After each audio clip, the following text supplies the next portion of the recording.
Shalom peuple de Dieu, bonjour, et je vous salue de partout. Je suis avec vous juste pour essayer de partager une petite sagesse de la part du Seigneur, car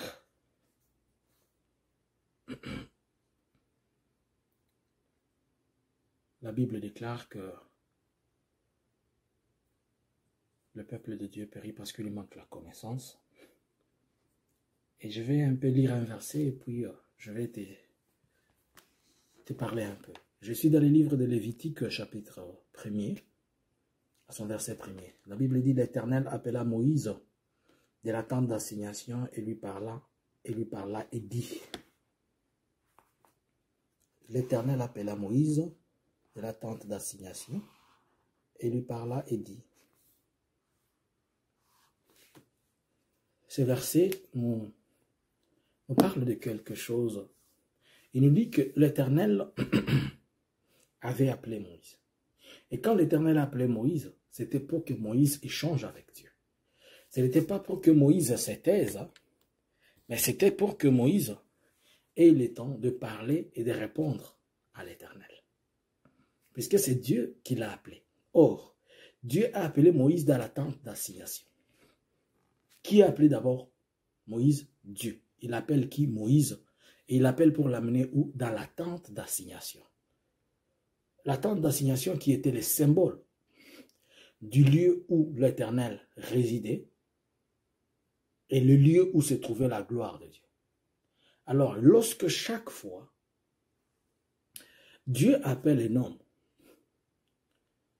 dans l'Ancien Testament, c'est Dieu qui venait, il vous appelait pour qu'il vous dise des choses. Mais avec la nouvelle alliance, nous avons la grâce, puisque la voile a été déchirée. Nous allons vers Dieu et vers la tente d'assignation pour écouter ou bien pour échanger avec Dieu. Et si souvent, dans la foi chrétienne, ça ne va pas être long, c'est moins de 10 minutes seulement. J'aurai chaque fois te donner des petits conseils spirituels comme ça, mais je sais que ça va t'aider. Et chaque fois que l'homme a le temps d'aller vers Dieu, c'est qu'il y a quelque chose de divin que Dieu veut partager à l'homme. Soit Dieu veut te révéler, soit Dieu veut te pousser à comprendre d'autres dimensions spirituelles que tu n'avais pas compris, soit Dieu veut t'amener à une information que tu n'avais pas. Et à chaque fois que l'homme se retrouve devant la face de Dieu, il n'y rentre pas main bredouille. Cette tente d'assignation qui représente la gloire de Dieu, elle finit par tomber dans la vie de l'homme. Et la gloire et la présence de Dieu finit par se manifester dans les corps de l'homme. Et lorsque la gloire se manifeste dans les corps de l'homme, c'est-à-dire la puissance de Dieu se démontre et se manifeste dans la vie d'une personne. Or, la puissance et la gloire de Dieu se manifestent dans notre vie, c'est-à-dire, vous allez voir que quand Dieu vous appelle, avec le temps, il y a des choses que vous n'aviez pas, mais ces choses-là commencent à se démontrer. Je vais dire quoi par Dieu t'appeler? C'est-à-dire, quand tu entres dans la prière, lorsque nous avons l'habitude d'entrer dans la prière, je vais dire, si souvent nous croyants ou chrétiens, comme vous voulez, ou disciples de Jésus, comme vous voulez, vous allez les remarquer que chaque fois que nous prions, il y a quelque chose que nous recevons mais sans le savoir. Parce que la prière n'étant pas quelque chose de physique mais de spirituel, je te dis à chaque fois que tu feras seulement notre Père qui est aux cieux, ou bien chaque fois que tu te diras Seigneur Dieu d'Abraham, Dieu d'Isaac, Dieu de Jacob, tu perds tes 5 minutes, 20 minutes, si tu peux dire le mot perdre, sache que tu ne sors pas même réduit devant la face de Dieu. Ça, tu dois le mettre dans la tête. Il y a quelque chose, même si tu n'as pas touché, il y a quelque chose qui se déverse. Et quand cette chose se déverse, c'est comme Dieu qui a appelé Moïse dans la tente d'assignation. Il lui dit, viens vers moi. Et Moïse va vers Dieu, là où Dieu siège, là où se trouve même la présence de Dieu. Et l'une des choses, lorsque quelqu'un s'approche de Dieu, et que quelqu'un est une personne qui s'est remis entre les mains de Dieu, et il vient dans la face de Dieu, les écailles de ses yeux commencent à tomber. C'est l'une des choses qui arrive souvent. Vous allez voir que les écailles de vos yeux, c'est-à-dire les choses qui étaient comme jadis la myopie, ou je ne sais pas, qui étaient comme l'aveuglement, si je peux appeler ça spirituel, vous allez voir qu'elles commencent à tomber. pour dire une perspective nouvelle entre dans votre esprit, une pensée autre vient vers vous, et ajoutez, vous allez commencer à avoir des révélations et des messages peut-être que vous n'avez pas avant. Cela est trop probable et ça arrive souvent. Puisque vous allez à l'attente d'assignation de Dieu. Maintenant, écoutez un problème. Et c'est là où se trouve mon conseil. Quand vos yeux s'ouvrent premièrement, Dieu les ouvre pour vous. Et après, il vous dira s'il les ouvre pour tous les corps du Christ.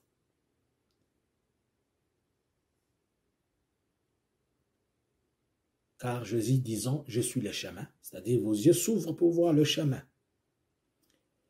Et j'ai remarqué par expérience, un jour, j'ai été invité à aller dans une famille pour la prière. J'arrive dans cette famille-là, et pendant que je dormais, il y avait un problème pour lequel on m'avait appelé dans cette famille. Cette nuit-là, j'ai été révélé du vrai et réel problème de cette famille-là. Et j'ai demandé à l'une des personnes de la famille, je lui ai expliqué le problème qu'il y avait. Et l'une de ces personnes a tourné, n'a pas été à mesure de pouvoir donner la réponse à la question que j'avais dit. Et voilà maintenant ce qui vous arrive. C'est là où je veux vous donner un conseil. Il y a beaucoup de combats que vous vous êtes attirés puisque vous êtes entré dans l'attente d'assignation. Et vous avez cru que votre présence dans l'attente d'assignation, c'était pour les autres. C'était d'abord pour vous. Vous n'entrez pas dans l'attente d'assignation pour les autres tant que Dieu ne vous a pas encore dit « allez vers les autres ». C'est d'abord pour vous-même. Dieu va se révéler, il va vous parler de vous, il va se montrer des choses dans votre vie. Mais sachez que tout ce que Dieu serait en train de vous montrer, c'est d'abord pour vous, pas pour les autres. Et là où se trouve le problème le plus majeur de beaucoup de gens et beaucoup d'autres personnes pensent que Dieu se révèle d'abord pour les autres au lieu de se révéler d'abord pour lui. Tu arrives dans un endroit, tu arrives dans une maison, avec beaucoup de temps dans la vie des prières, avec beaucoup de temps que tu as eu devant la face de Dieu, Dieu a déjà ouvert tes yeux. Il suffit que tu arrives dans un endroit, tu ne fais pas 2 jours, tu ne fais pas 1 jour, et Dieu te révèle les choses par rapport au lieu où tu es. Ce n'est pas pour que tu commences à combattre les choses là où tu es, mais c'est pour que tu prennes garde, puisque tu es dans l'attente d'assignation. Puisque tu as toujours été dans la présence de Dieu. Et Dieu ne peut pas permettre que quelqu'un qui est toujours dans sa présence manque une chose qu'il pense qui est importante. Tu peux venir, tu vas chez quelqu'un. Et lorsque tu mets tes pieds là-bas,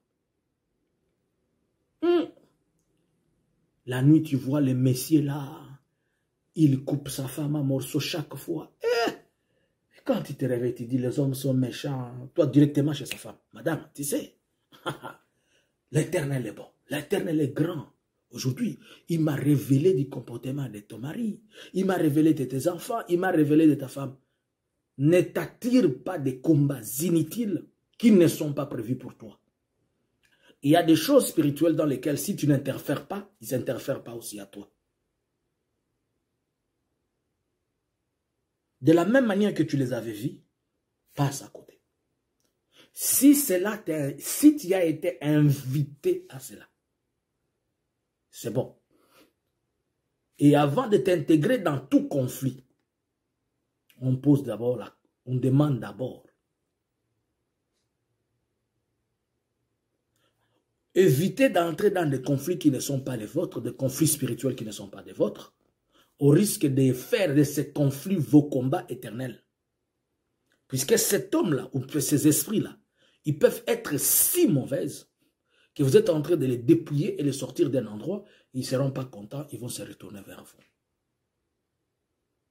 N'attirez pas vous-même des inutiles combats, puisque vous demeurez seulement dans l'attente d'assignation. Ce n'est pas important.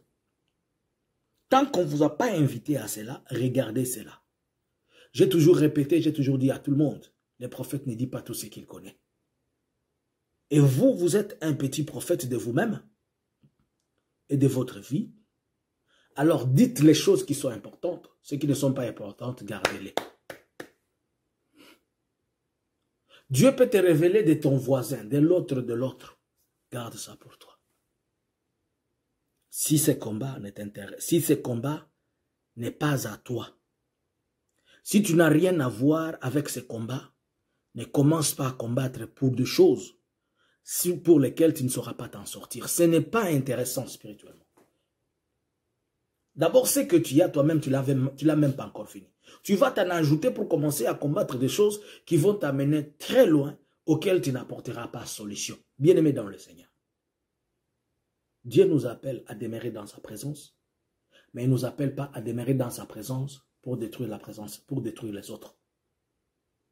Que ta présence dans la présence de Dieu soit une bénédiction pour les autres et que non ta présence dans la présence de Dieu soit une destruction pour les autres. Si Dieu te dit que ta fiancée elle est mauvaise, si Dieu te dit que cet homme-là il est mauvais, il y a plusieurs façons de dire à quelqu'un, ça ne marche pas entre nous deux, c'est tout. C'est mieux que vous vous parlez en humain au lieu de vous parler en esprit. Peut-être tu peux avoir l'esprit supérieur aujourd'hui, mais tu ne l'auras pas tous les jours. Les conflits des esprits ne finissent pas. Un esprit que tu as convaincu, que tu as combattu aujourd'hui, la Bible dit quand un esprit sort, il va. Et s'il revient, il revient fois 7. C'est-à-dire quand un esprit tu l'as vaincu, s'il part, il est en colère contre toi.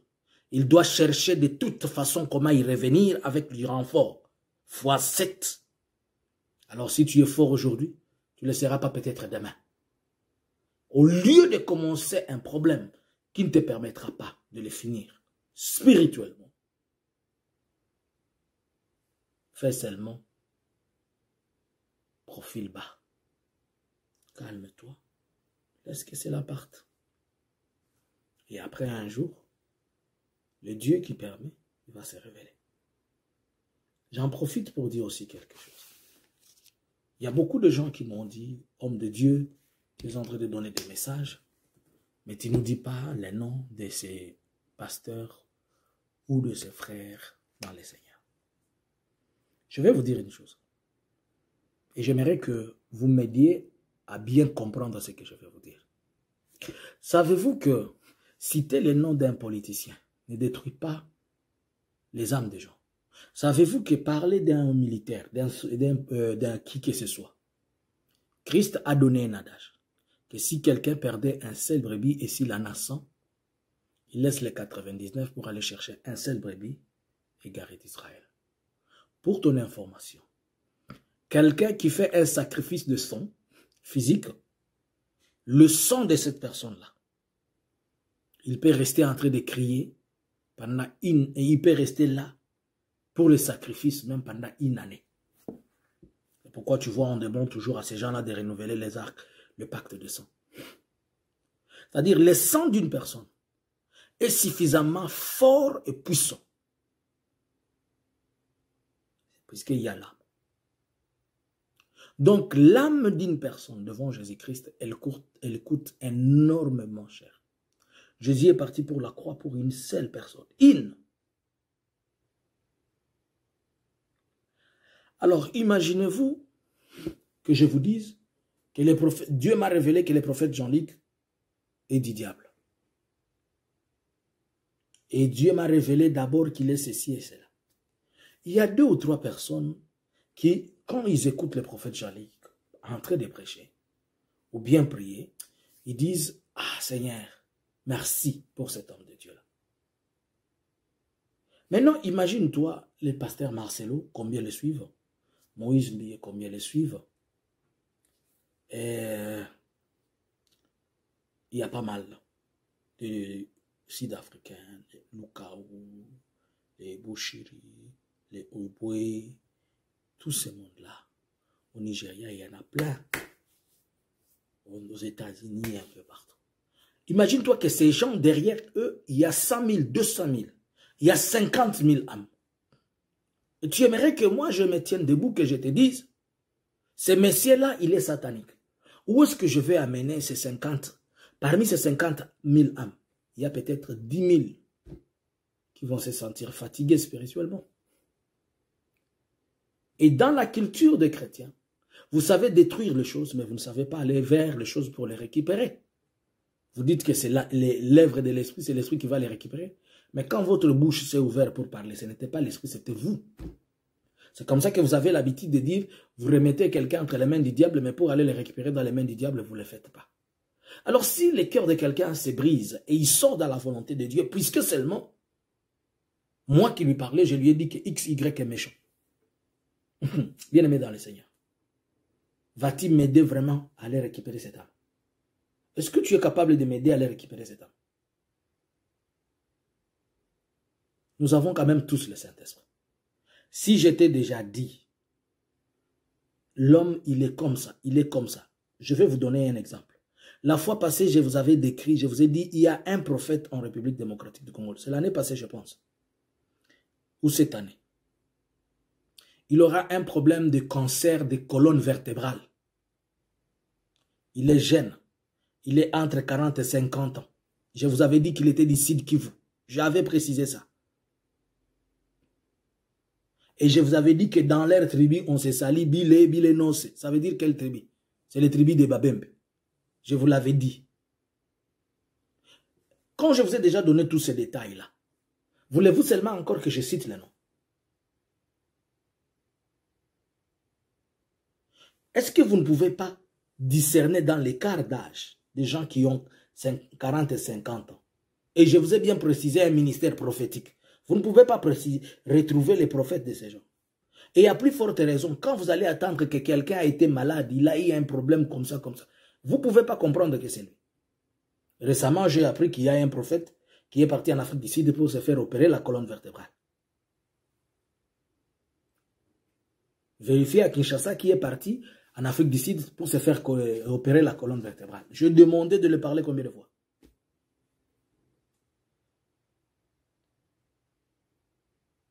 Je vous ai parlé de l'autre, éloquent, comme ça. Je vous dis, ça ne suffit pas vraiment. Vous voulez seulement que je dise, il s'appelle Kamani. Vous voulez seulement que je dise, il s'appelle Jean-Luc. Non, je ne les saurai pas. Et je ne les ferai pas, parce que je ne suis pas en mesure de pouvoir récupérer ces âmes une fois perdues. Un politicien, il vient, il part. On sait tous que les politiciens, ils sont ni chauds ni froids. On sait tous ça. Mais dans un homme de Dieu, on voit d'abord le caractère spirituel de cette personne-là. Et en plus, Jésus a dit, laissez les bons et les mauvais livrets et leur croître ensemble. Mais c'est le jour du récolte que le maître des champs va séparer. Il va dire, sortez de moi, je ne vous ai jamais connu. Il dira aux autres, venez. Car chacun sera jugé selon ses œuvres. Toi-même qui es à côté de cet homme-là, la Bible a dit, vous le reconnaîtrez par quoi? Par leurs fruits. Mais tellement que vous êtes fanatique, vous ne vous permettez pas de mesurer. Je vous ai posé plusieurs fois des questions. Il y a des gens qui ont pris 6 mois en train d'observer ce qui est ce Jean-Luc, comment il est, une année. Et après, ils se sont dit, ok, on part. Mais pourquoi les autres, vous ne les observez pas? Vous partez pas sentimentalement. Et vous voulez que moi, je sois celui qui interfère vos sentiments. Bien aimé dans le Seigneur. D'après tout, le salut est individuel, non? Et la croix, elle est individuelle, n'est-ce pas? C'est vous qui chantez que c'est individuel. Alors, si toi tu es emporté par tes sentiments, que tes sentiments te jugent, vous savez où sont les bons et les mauvais, mais vous continuez vers les mauvais. Vous voulez que moi je vous dise encore qu'il est mauvais. Vous savez vous-même, il y a des petites choses qui peuvent vous pousser de comprendre. Vous ne voulez pas comprendre. Vous êtes dominé soit par votre tribu, par votre clientélisme, votre fanatisme. Oh, il chante bien, il a une belle voix. Oh, je ne sais pas, il s'habille bien, il est swag, il est je ne sais quoi. Vous faites tout ce que vous voulez dire. Quand vous swaguez là pour lui, et tu veux que moi je t'en augmente un autre swag. Tu vois cet homme-là que vous dites qu'il est swag là. Posez-lui la question. Posez-lui cette question. Comme vous dites-lui, qu'est-ce qu'il connaît? Allez lui poser cette question. Qu'est-ce qu'il connaît de la reine, de la princesse des airs? La même princesse que Papa Wemba adorait et la même princesse qu'il adore. Posez-lui la question, qu'est-ce qu'il connaît? Et le jour où vous allez lui poser la question, si vous n'êtes pas fort spirituellement, vous partez.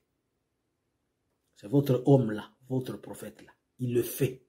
Et ils vénèrent les principautés dans les airs célestes. Ils ne vénèrent pas le Dieu d'Abraham, le Dieu d'Isaac, le Dieu de Jacob, malgré tout ce qu'il fait. Et vous êtes conscient de ça, vous le savez, puisque vous avez vu des choses et vous continuez à les voir. Mais vous voulez seulement que ça sorte de la bouche du prophète Jean-Luc pour que vous dites, les prophètes, je vous ai toujours dit que moi, je ne vais pas faire un ministère de polémique et je ne vais pas, je vais que laisser que les ministères que l'Éternel m'a donnés, que ces ministères-là ouvrent lui-même sa bouche. Là où le ministère va m'ouvrir la porte, c'est bon. Là où le ministère ne l'ouvre pas, c'est bon. Mais moi, je ne me permettrai, je ne vais jamais m'interférer dans ces polémiques-là. Je cherche un homme de Dieu, s'il m'accorde son audience, s'il refuse, ils ont toujours refusé de m'accorder des audiences pour les parler. C'est pas grave et moi, ça ne me dérange pas. Je vais continuer à prier Dieu, celui dont l'Esprit de Dieu va toucher, il le fera. Mais moi, j'en dis que je vous l'ai dit, je n'entrerai pas dans les conflits. Et dans les polémiques, je ne mettrai jamais mes pieds dedans. Polémique avec moi, insulte-moi comme tu veux, dis tout ce que tu veux de moi, monte sur la toile, descends par terre, jette-toi, va dans l'océan ou ailleurs, mais moi, je zippe ici. Je vais parler de la parole de Dieu, je ne vais pas parler d'autre chose. Et je l'ai dit à tout celui qui est enfant, qui est sous la grâce, CRL, Christ Réveil Libération, et celui qui me suit. Ne mets jamais ta bouche dans les histoires des hommes de Dieu. Je vous l'ai toujours interdit. Car si tu ne respectes pas les pères d'autrui, tu ne vas pas aussi me respecter. Si tu ne respectes pas les papas d'autrui, tu ne pourras pas aussi me respecter. Ne me dis pas que tu me respectes, mais tu ne sais pas respecter les papas d'autrui. Avez-vous déjà vu quelqu'un venir dire que le prêtre a engrossé ou le prêtre a fait ceci? Vous savez combien de prêtres font des enfants ailleurs comme eux? Vous n'avez pas vu là au Botswana, si c'est au Mozambique, un prêtre a engrossé 30 sœurs dans l'église. J'ai interdit à tout enfant qui est sous la grâce CRL de mettre sa bouche, de mettre sa langue dans ce qui concerne les hommes de Dieu. Laissez-les avec leur Dieu qui s'en va là où ils vont mourir, ce n'est pas notre problème. Contente-toi de ta vie, pose-toi la question, est-ce que je suis sous la lumière des Écritures?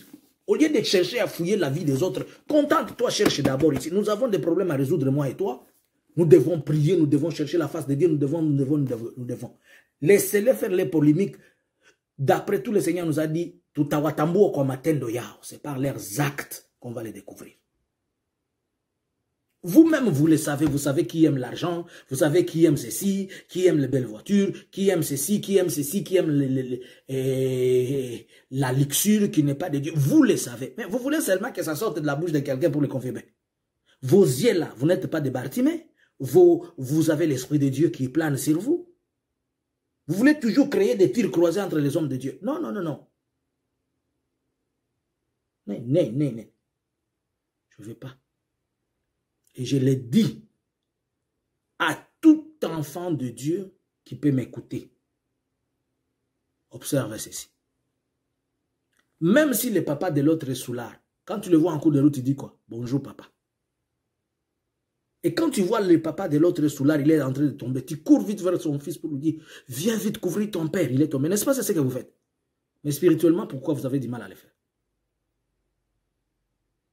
Ne le faites plus jamais. Vous voyez la maman d'une autre personne dans les terrasses, elle s'est déshabillée, aller dire à ses enfants, votre main, s'il est possible, couvrez-le, prends-le doucement, doucement, et à main quand il arrive, venez récupérer votre main, doucement, sans que personne ne le sache. Soyez des personnes qui grandissent spirituellement. Je vais voir des gens grandir spirituellement, je ne vais pas voir des gens grandir et physiquement, mais spirituellement non grandis. Ça, non.